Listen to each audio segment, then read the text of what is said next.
Welcome back, everyone. I've literally been in the mode and just on the road of just comparing and just reviewing all these different iPads. And the next one in line is the iPad mini 5. And I think after this one, I'm pretty sure I've reviewed every single iPad for the most part. If you guys can look back, can you just verify that? Because I honestly have no idea, except for the 4th gen that just came out. But I think I reviewed all of them. And the iPad mini series was one of those iPads that were just super crucial in just the way I looked at iPads, because growing up, I didn't really like the big ones, but the smaller ones looked really cool. And with the iPad mini 1, with the slimmer bezels on the side, I think that was the first time we saw that like an iPad kind of change in design rather than them just looking with the thick bezels. This one actually had slimmer bezels on the side of the screens, which was really cool.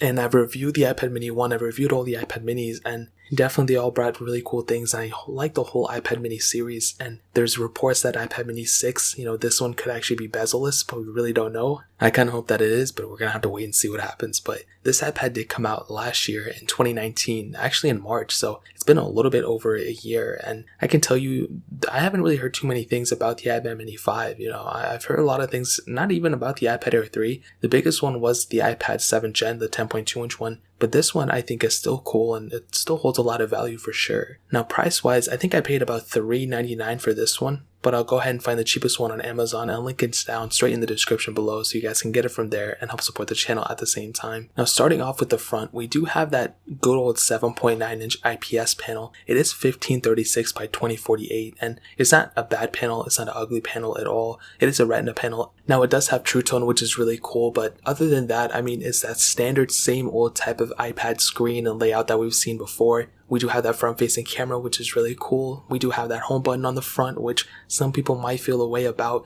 Me personally, I'm kind of in the middle. I'm kind of over it at this point, but also I can totally understand why some people might not like it. And if you don't like it, you can still go up to something like the iPad Pro 10.5 inch or the iPad Pro 2nd gen. The 10.5 inch still has a home button, but overall it has a little bit less bezel on it. But the iPad Pro 3rd gen, the one with the 11 inch and 12.9 inch models, you can actually go, those things don't have any bezel on it and they're still pretty expensive. They're still, I think, selling for like over $600 for the base model. But that's still only about like $100, $200 more than, the standard iPad mini base model that you can buy brand new from Apple. So the choice is yours, but definitely the design of this thing isn't really the newest and latest thing. But because it's a smaller size, some people might prefer this as, more maybe like for students. And I've been talking a lot about students recently because with these iPads, the iPad Air 3, the iPad 10.2 inch, and the iPad mini 5, a lot of these I think were focused more to students more than anything else in my opinion. Now we have a lightning port at the bottom, which actually supports Apple Pencil 1, which is another reason why I think this is supported not only for students,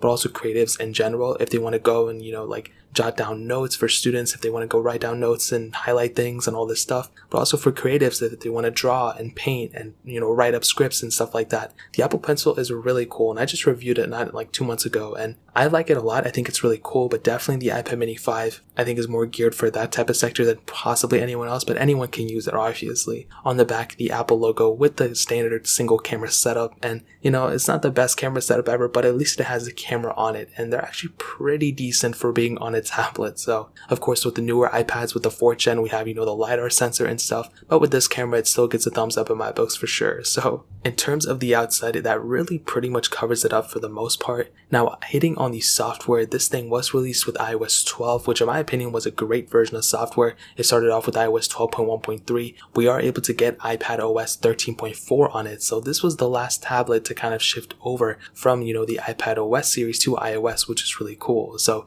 this thing in my books, is still going to get software support for a very long time. And the reason being is because it has the same chipset as the iPhone XS, which is extremely cool. This thing has the Apple A12 Bionic chip in it. And for sure, at the end of the day, you're going to be getting, multiple years of support out of this thing. You can pick this thing up now.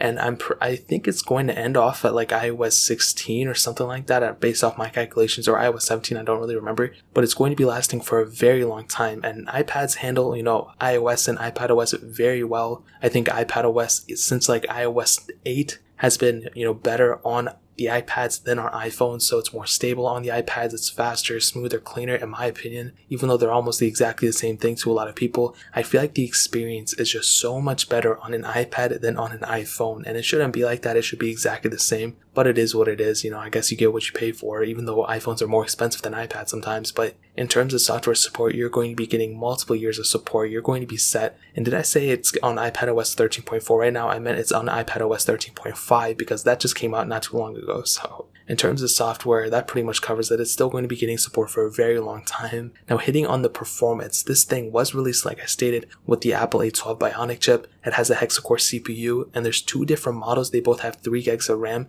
but there's a base model with 64 gigs of RAM, and there's a top tier model with 256 gigs of storage. And did I say RAM? I meant storage. I keep messing up my words in this video. I'm so sorry. But the performance of this tablet is extremely good for what it is. You know what I mean? So what I mean by that is, I think, compared to the iPad 10.2 inch, this tablet is definitely faster. Whatever I was really doing with it, it was perfectly fine as expected. My use case is pretty low though, you know what I mean? Like, I don't go and edit movies on my iPad. I don't go and, Photoshop things. I really just, maybe play a game or two here. Really, I'll be honest, I use my iPads more as an alarm clock and maybe like a thing if I'm going, somewhere really quickly, I can just take my iPad with me and just go surfing on the web. I really don't do anything too crazy on my iPads, but I think this is the perfect iPad yet again for a student who doesn't want to bring too many books with them, or they don't want to bring a huge MacBook with them or anything. This iPad is pretty powerful for what you're getting, you know what I mean? You have one of the newest chipsets as of right now. Once the iPhone 12s come out, obviously going to be a little bit different. You have one of the latest chipsets, you have great performance, you have, good enough amount of RAM, so if you want to keep a lot of things in the background, you can do so. Also, you can do split screen multitasking, picture in picture, and you can be watching, your professor talk about a lecture while you're taking notes on another side of the screen. And this thing supports the Apple Pencil, like I stated, and I think for a student, it's probably the best use case. It's not the best thing ever, it's not perfect, but I think for the most part, for a performance standpoint for a student, it's great. But even not for a student, if you want to do, if you want to play games on it, if you want to jailbreak it eventually once this 13.5 jailbreak comes out and install emulators on it and everything like that, this iPad will be able to handle it, mostly because of that chipset. It has one of the newest chipsets basically, which is extremely important. So in my opinion, I think the performance of this thing is very, very good, and I don't think you're going to be getting this thing and feeling like you have an outdated machine or anything like that at all. So in terms of the performance, it gets a thumbs up in my books for sure. Now, hitting on the cameras, this thing has an 8 megapixel rear facing camera. It's 1080p, you can do 1080p videos on it, which is really cool. Don't expect it to be the best quality, it's almost kind of the same quality as like an iPhone 6. So they really didn't spend too much time on this camera, but I still think for the most part, if you're getting this phone, the camera is probably the last thing you're going to worry about, you know what I mean? You have a 7 megapixel camera up front. You can also do 1080p video on that as well. And again, I think it's probably it's probably the biggest asset for it. And the fact that this thing even has a camera on it is extremely good in my opinion. So you can FaceTime people, you can take Zoom calls, you can do, a lot of those different things, especially since we're all in this pandemic. It's very important that we have the accessibility of doing, front facing camera videos and all that stuff. And this tablet supports it. So I think you're good there. So in terms of the cameras, that pretty much covers it. Now, ending off with the battery life, this thing has a 5,124 milliamp hour battery, and in my opinion, I think the battery life on this thing is pretty good. I don't think it's like iPad 10.2 inch quality. I think the 10.2 inch iPad probably has better battery life, but this thing still has pretty good battery for the majority of things you're going to do with it. And the things you have to keep in mind is this thing isn't like crazy powerful. It doesn't have a huge high resolution screen it has to power. Everything about this tablet is a little bit above average, but it's not like a crazy amount, and it doesn't require too many resources from the operating system or anything for it to run. So in my opinion, definitely for sure, the battery of this thing will definitely last you from point A to point B, and I think you're going to have a pretty good time using this iPad, especially when it comes down to the battery life. So to kind of sum up this video and to answer the question, is the iPad mini 5 still worth it in 2020? Obviously, this thing is still completely worth it in 2020. It just came out last year. It's extremely fast. It has a lot going for it. Really, my main downsides aren't really even that crazy. They're just, it doesn't support Apple Pencil 2, which isn't a crazy thing for a lot of people. The cameras aren't that great, but again, nobody's really going to be using them that much, so it's not that crazy. I wish it had an OLED display. That's me, but it's not that big of a deal. And maybe it had more RAM, but even then, it's not even that big of a deal either. I think this iPad, it's very hard to find things wrong with it for the price, you know what I mean? And I think that's the best way you can go about doing it. It's very hard to find things wrong with it for the price. So I think that really pretty much covers it. You can always buy the iPad mini 4, which I probably would not recommend to buy anymore. You can always get the iPad Air 3, which I would probably recommend buying that over this one, and I'll also link that one down in the description below as well. But I think that pretty much covers it. If you guys have any other questions or anything, leave it down in the comment section below. Hit the like button, that would mean so much, but definitely hit that subscribe button. Every single subscriber that we get really does count, so it means so much if you guys could hit that. Also check out the other links down in the description as well. My Twitter, my Instagram, my second channel, all those links are linked down below. I'd really appreciate if you guys would check it out. More importantly than everything else, I love every single one of you guys. Hopefully I'll catch you guys in the next video. Peace out till then.